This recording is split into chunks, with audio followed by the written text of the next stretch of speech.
అందమైన రాజభవనం. రాజభవనంలోని తోట ఎప్పుడూ అందమైన పూలు, తేనెటీగలు, సీతాకోకచిలుకలతో అందంగా ఉండేది.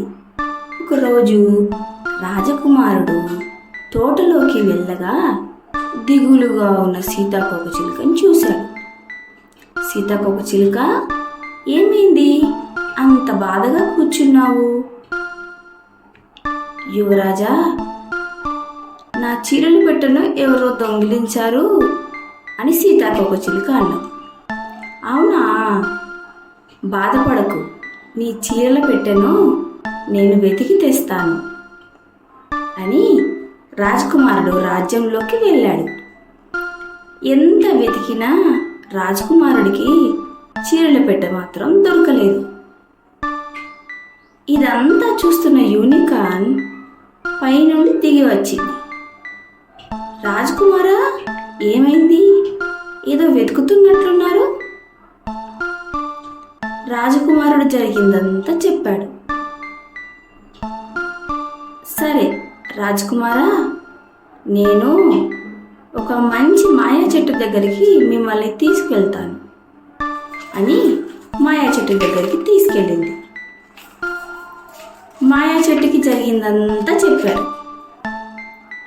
ఆ మాయా చెట్టు ఒక ఉపాయం చెప్పింది. నా దగ్గర నుండి 10 అడుగుల దూరంలో ఒక మంత్రగత్తె ఇల్లు ఉంది. తన దగ్గరికి వెళ్తే జరిగిందంతా మీకు చెప్తుంది అని అన్నది. రాజకుమారుడు వెంటనే మంత్రగత్తె దగ్గరికి వెళ్ళి జరిగిందంతా చెప్పాడు. మంత్రగత్తె తన దగ్గర ఉన్న మాయా అద్దంలో చూడగా రాజభవనంలో ఉన్న పిల్లలే చీరలు పెట్టెను దొంగతనం చేశారని తెలిసింది. వెంటనే రాజకుమారుడు తన రాజ్యానికి వెళ్ళి సీతాకోకచిలుక దగ్గరికి పిల్లలని, చీరలని తీసుకొని వెళ్ళాడు. ఆ చీరల పెట్టెను తీసుకొని వెళ్ళాడు. జరిగిన విషయం తెలుసుకొని రాజకుమారుడు, సీతాకోకచిలుక పక్కపక్క నవ్వుకున్నారు. పిల్లల్ని ఇలా ఎందుకు చేశారని అడిగితే, మేము కూడా నీలాగా ఎగరాలి అనుకున్నాం, అందుకే అలా చేశాం అని అన్నారు. ఎగిరింది సీతాకోకచిలుక, ఎగిరింది ఎగిరింది సీతాకోకచిలుక, రెక్క విప్పి ఎగిరింది సీతాకోకచిలుక, వేల వేల రంగులున్న సీతాకోకచిలుక.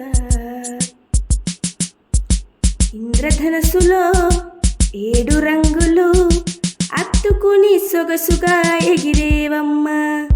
ఇంద్రధనస్సులో 7 రంగులు అత్తుకుని సొగసుగా ఎగిరేవమ్మా. రంగుల చీరలు వేసేవమ్మా, గాలిలో తేలుతూ ఎగిరేవమ్మా.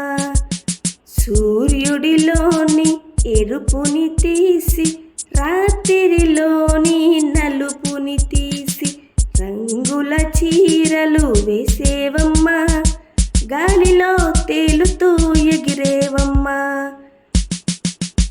ఆకాశంలోని నీలం రంగు తీసి నెమలమ్మ పింఛంలో రంగులు తీసి రంగుల చీరలు వేసేవమ్మా, గాలిలో తేలుతూ ఎగిరేవమ్మా, గాలిలో తేలుతూ ఎగిరేవమ్మా. నారింజ, పసుపు, గులాబీ,